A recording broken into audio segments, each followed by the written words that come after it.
आज के इस लेक्चर में हम कॉन्टिन्यूटी पे एग्जाम्पल एक सॉल्व करेंगे।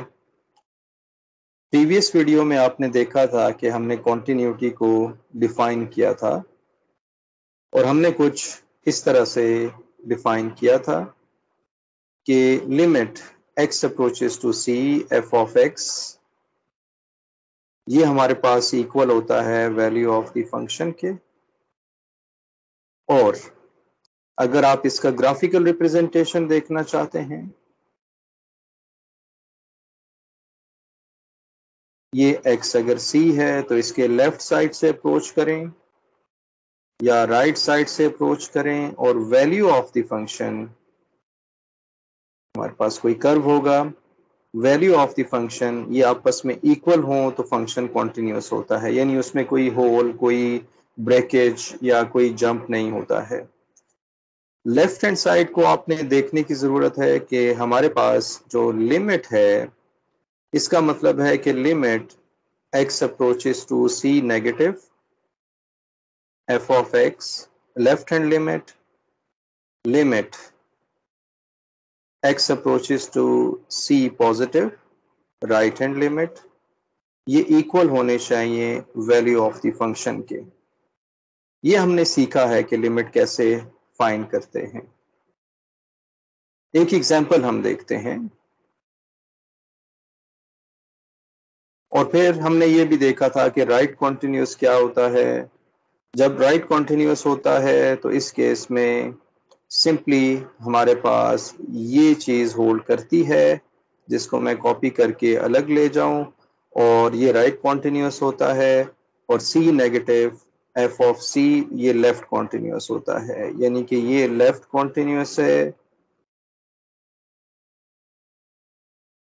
और ये हमारे पास राइट कॉन्टिन्यूस है। और अगर दोनों आपस में इक्वल हों, यानी हमारे पास left hand limit right hand limit के इक्वल हो और value of the function equal हो, तो फिर हम उसे कॉन्टिन्यूस कहते हैं। ये हमारे पास एक एग्जांपल है। अगर आपको याद हो, हमने ये एग्जांपल सॉल्व की थी लिमिट के लिए भी। सबसे पहला जो क्वेश्चन है वो ये पूछा जाता है आमतौर पे कि इस ग्राफ में हमें वो जगह बताएं जहां पर हम देख सकते हैं, जहां पर हमें लग रहा हो कि फंक्शन डिसकंटिन्यूअस या कॉन्टिन्यूअस हो सकता है। तो वो जगह जहां पर फंक्शन अपना बिहेवियर चेंज कर रहा है, वो पहली जगह हमारे पास है x इज इक्वल टू 1, दूसरी जगह हमारे पास है x इज इक्वल टू 2, तीसरी जगह हमारे पास है 3, और ये जगह हमारे पास है 4। ओके, तो 0 से लेकर 4 तक ये वो 0 से लेकर 4 तक ये वो जगह हैं जहां पर फंक्शन कॉन्टिन्यूअस या डिसकंटिन्यूअस हो सकता है। तो सबसे पहले हम ये लिख लेते हैं इसको। Discontinuity function can be continuous,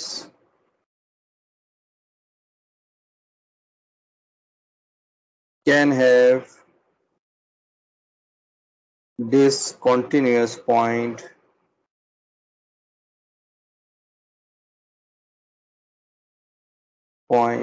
at x is equal to 1, 2, 3 and 4। ये वो जगह हैं जो हमने आइडेंटिफाई की हैं जहां पर फंक्शन डिसकंटिन्यूअस हो सकता है या कॉन्टिन्यूअस भी हो सकता है, यानी इनको चेक करने की जरूरत है। अब अगर मैं सबसे पहले x इज इक्वल टू 1 को आइडेंटिफाई करूं और ये कर्व जो है मैं नीचे ले आता हूं यहाँ पर, ताकि ये हमें आसानी रहे समझने में, और इस कर्व ग्राफ को मैं कुछ छोटा कर देता हूं। सबसे पहला जो पॉइंट है x इज इक्वल टू 1 है। x इज इक्वल टू 1 पे अगर मैंने कॉन्टिन्यूटी चेक करनी है तो मुझे कुछ इस तरह से लिखना होगा, limit x approaches to 1 positive f of x limit x approaches to 1 negative f of x, और ये इक्वल होना चाहिए f ऑफ 1 के। बाय डेफिनेशन ये इक्वल होना चाहिए, होता है या नहीं होता पहले आप डेफिनेशन देख लें। तो limit x approaches to 1 positive या 1 नेगेटिव, अगर हम देख लें 1 के लेफ्ट साइड पे फंक्शन की वैल्यू क्या है, ये कैसे अप्रोच करेगा 1 पे। तो 1 पे अगर आप देख रहे हैं x अप्रोचेस टू 1 नेगेटिव, तो फंक्शन की वैल्यू 0 पे अप्रोच कर रही है। तो f ऑफ x ये हमारे पास आ जाएगा 0। अब अगर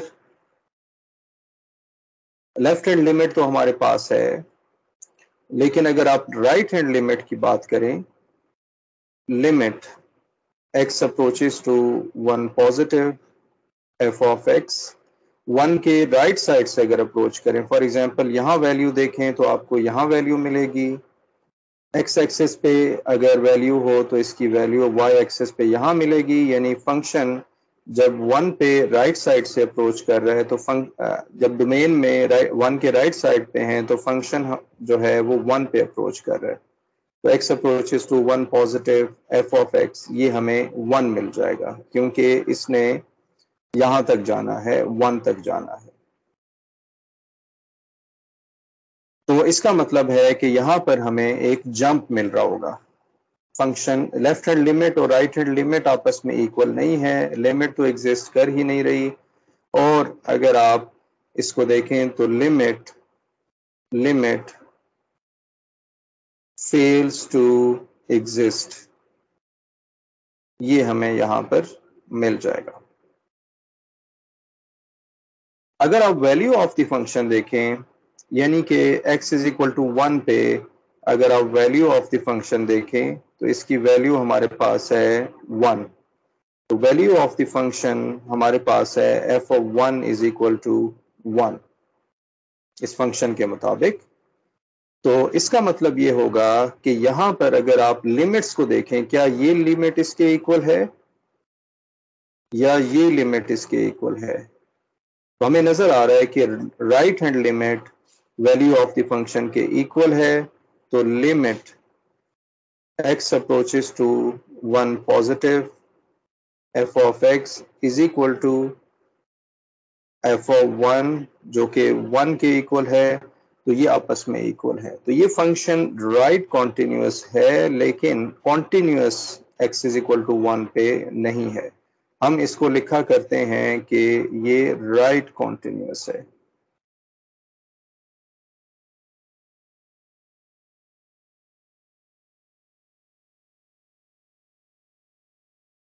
ओके, तो ये तो राइट कॉन्टिन्यूअस इस x इज इक्वल टू 1 पे हो गया। अब मैं इस ग्राफ को कॉपी करके नीचे लेके जाते हैं और दूसरे पॉइंट्स को हम आइडेंटिफाई करते हैं। ये हमारे पास यहाँ पर आ जाएगा। अब मैं x इज इक्वल टू 2 पे चेक करना चाहता हूँ। लिमिट जल्दी से हम चेक कर लेते हैं, हमें आइडिया हो गया कि कैसे लिमिट चेक करनी है। 2 नेगेटिव 2 की लेफ्ट हैंड साइड पे अगर आप हैं, यहां से अप्रोच कर रहे हैं, तो इसका आंसर हमें जो मिल रहा है वो 1 मिल रहा होगा। Limit x approaches to 2 positive f of x is equal to, right side से अगर आप अप्रोच करेंगे तो आप यहां से अप्रोच करेंगे और 1 पे ही जा रहे होंगे। तो लेफ्ट हैंड लिमिट और राइट हैंड लिमिट आपस में इक्वल हैं। Limit x approaches 2 minus f of x is equal to limit x approaches to 2 positive f of x, दोनों का आंसर हमारे पास 1 आ रहा है। यहां से अप्रोच किया तो, और यहां से जब अप्रोच किया तो 1 पे आप अप्रोच कर रहे हैं, और लेफ्ट साइड से इसी तरह से हम लेफ्ट साइड से अप्रोच कर रहे हैं। तो इसका आंसर हमारे पास 1 है। तो लिमिट तो आपस में इक्वल हैं। अब हम वैल्यू ऑफ द फंक्शन देखना चाहते हैं, क्योंकि हमने वैल्यू को लिमिट के इक्वल रखना होगा, तब वो कॉन्टिन्यूअस होगा। तो f ऑफ, अगर आप f of f of two देखना चाहते हैं, 2 पे हम लिमिट देख रहे हैं, तो आप देख रहे हैं 2 पे जो आंसर है वो क्योंकि होल है यहाँ पर, तो ये वैल्यू नहीं होगी, बल्कि ये वाली वैल्यू आप ले रहे होंगे, ये वाली वैल्यू ले रहे होंगे, जो कि है 2 के इक्वल। तो हम देख सकते हैं कि लिमिट x अप्रोचेस टू 2, यानी लेफ्ट हैंड लिमिट और राइट हैंड लिमिट ये आपस में इक्वल नहीं है, जिसका मतलब है कि हम कह सकते हैं कि f of x is not continuous या discontinuous at x is equal to 2। ये आ जाएगा इस तरह से। अब तीसरी जो वैल्यू है, अगर 3 को आप देखें तो लेफ्ट साइड से जब आप अप्रोच करेंगे x is equal to 3 पे, हम ग्राफ को नीचे ले आते हैं, x is equal to 3 पे limit x approaches to 3 negative f of x equal 3 के अगर हम लेफ्ट हैंड साइड से जा रहे हैं और इस पे वैल्यू अगर हम देखें तो ये वैल्यू हमें नजर आ रहा है कि ये 2 पे जा रही है, तो वैल्यू इसका आंसर आएगा 2, लिमिटिंग आंसर आएगा, वैल्यू हम नहीं कह सकते, लिमिटिंग आंसर आएगा। इसी तरह से limit x approaches to 3 positive f of x, अब हम 3 के राइट साइड पे हैं, 3 के राइट साइड से हम अप्रोच कर रहे हैं और फंक्शन यहां से इस तरह से अप्रोच कर रहा होगा, तो ये भी 2 पे ही अप्रोच करेगा, इसी तरह कंटिन्यू रहे तो ये 2 पे अप्रोच करेगा।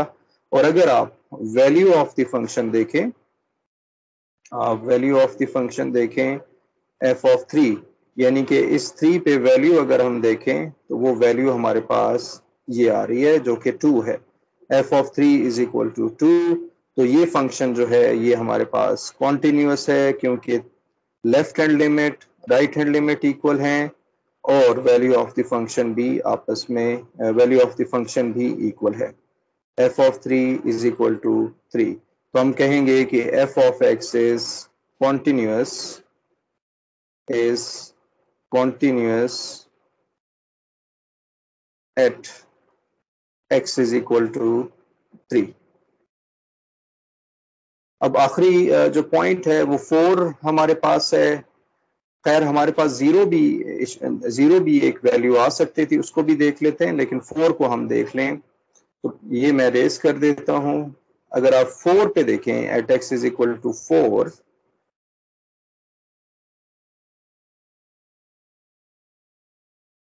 के क्योंकि हम राइट पे नहीं जा सकते, तो इसका मतलब है यहाँ पर लेफ्ट हैंड लिमिट का कॉन्सेप्ट जिसे हम वन साइडेड लिमिट कहते हैं वो हमें चाहिए होगा। तो वन साइडेड लिमिट हम देखेंगे और 4 के सिर्फ लेफ्ट साइड पे आप जा सकते हैं, तो x अप्रोचेस टू 4 नेगेटिव, 4 के लेफ्ट साइड पे जाएंगे और वैल्यू ऑफ 4 के लेफ्ट साइड पे पहले वैल्यू देख लेते हैं कि वो क्या आ रही है। तो हमारे पास है मिसाल के तौर पे ये कुछ इस तरह से मूव कर रहा है और ये वैल्यू आप देखिए कि ये क्या वैल्यू आ रही है, ये 1 वैल्यू आ रही है। और वैल्यू ऑफ द फंक्शन क्या है, अगर आप F4 पे वैल्यू देखें, क्योंकि ये सर्कल लगा हुआ है, ये वैल्यू हम नहीं ले सकते हैं, हमें ये वाली वैल्यू लेनी है और ये वैल्यू हमारे पास कुछ और है, 0.5 शायद ये आ रही है, देखने में ऐसा ही लग रहा है 0.5 या 1/2। तो लिमिट f ऑफ 4 हमारे पास है 1/2, तो ये वैल्यू आपस में इक्वल नहीं है। Limit x approaches to 4 negative, f of x is not equal to f of 4, तो हम कहेंगे कि फंक्शन कॉन्टिन्यूस नहीं है, f of x is not continuous या discontinuous है at x is equal to 4। Left hand continuity का यहाँ पर कॉन्सेप्ट आएगा, लेकिन ये कॉन्टिन्यूस नहीं है, लेफ्ट हैंड कॉन्टिन्यूस भी नहीं है। जीरो को अगर आप देखना चाहते हैं, आप दो कि हमने जीरो को यहाँ मेंशन नहीं किया, जीरो के राइट साइड पे राइट हैंड लिमिट अगर आप देखें और फिर ये देखें कि ये अप्रोच कर रहा है, 1 को अप्रोच कर रहा है और value of the function equal है, तो ये राइट कॉन्टिन्यूस है। ओके, तो ये एक एग्जाम्पल थी जिसमें हमने कॉन्सेप्ट क्लियर किया कि कॉन्टिन्यूटी हम कैसे चेक करते हैं। नेक्स्ट वीडियो में मैं एक और बड़ा इंपॉर्टेंट टॉपिक जो कॉन्टिन्यूटी से रिलेटेड है वो मैं डिस्कस करूंगा, जिसे हम रिमूवेबल डिसकॉन्टिन्यूटी कहते हैं, जंप डिसकॉन्टिन्यूटी कहते हैं या इन्फिनिट डिसकॉन्टिन्यूटी कहते हैं। Thank you for watching.